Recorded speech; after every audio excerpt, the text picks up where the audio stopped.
So I watched the Netflix documentary about the Manosphere, and I have something to say. And let me come out with a disclaimer right away that if you thought those guys were awesome and cool and had some good points, this video is not for you. So just click out right away. This video is for the women that thought that what those men said was stupid, either very strongly or deep inside. But I can assure you that this video is not about hating on men or saying that you should or cannot trust your partner. That's not what this is about. But I think a lot of us grew up thinking that love equals safety and that with the right partner, everything will work out. And of course it can. I don't want to be pessimistic here. Of course, I'm in a happy relationship and I hope that will last my entire life. But life is unpredictable. People change, relationships end,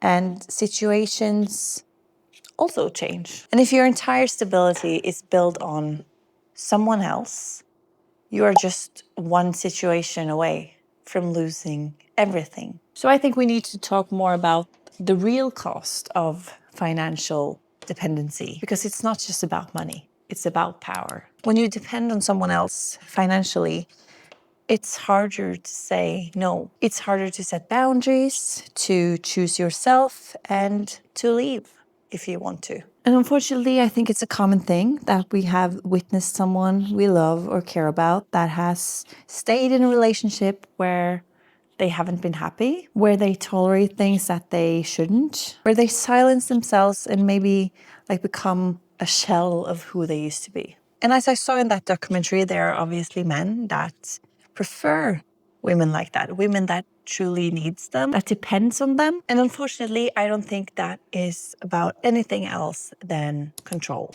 And I think for a lot of people, and certainly these men, financial independency is misunderstood. I think that some think that it means that your partner or whoever saying that they want financial independency wants to be alone or is not a team player in the relationship. But that's not what it is. It's just the ability to stand on your own, and that the reasons you're in the relationship is because you want that person. It's not that you need to be there. It's because you want to be there. And personally, I think that's the most romantic thing. Like, I choose to be with you. I could be alone, but I choose to be with you because I love you. I can't even imagine how painful it must be to think that you want to leave someone, but you feel like you can afford it, so you stay. Like, what a tragedy, like what a waste of life. I don't want your dreams, your voice, your peace to depend on someone else and their decisions. You deserve stability that no one can take away from you. Okay, but let's get into the practical bit, because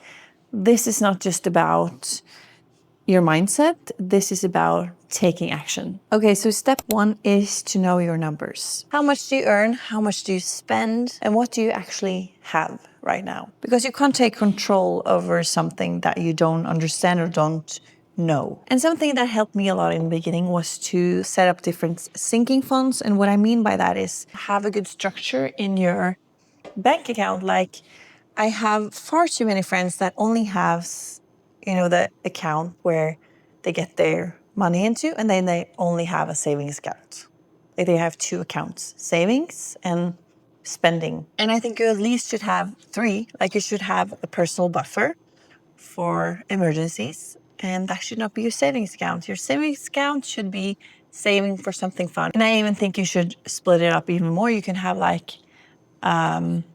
account for gifts throughout the year. Every birthday, every Christmas, you set aside some money so that you're prepared for those kind of expenses. I even know someone that has an account just for their hairdressing appointments. So maybe this should be two sections. Like, the first one, know your numbers, and the second one, have structure. And within these two, I think it's nice to have a budget. The key word here is control. Number three is that I think you should build something, like some sort of income stream that is your own. It doesn't have to be big, but it just needs to be yours. This could be a job, it could be a side hustle, it can be some freelance work, or it could be investments. Like, if you're not investing your money, you need to do that. You need to start right now. Number 4 is about knowledge. Like if you don't invest yet, it's probably because you don't know enough about it and you're unsure. So you need to learn and you need to prioritize to learn a little bit about it. You don't have to become an expert, but you should understand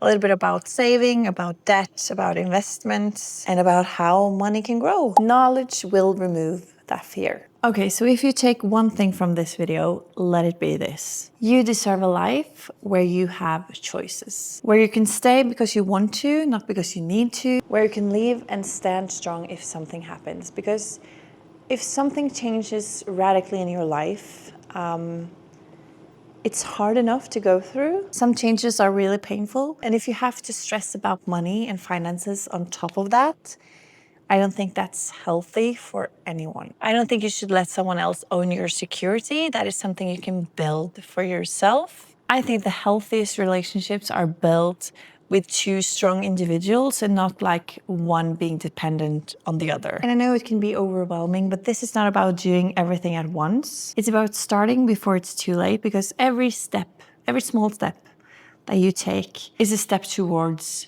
choices, towards freedom, towards independency. And the man that you're with, or the woman, or your partner, should think that is sexy as because it is. Okay, so that was what I wanted to say. Now I'm going to enjoy my dinner and the rest of the evening, and hopefully I'll see you again in the next video.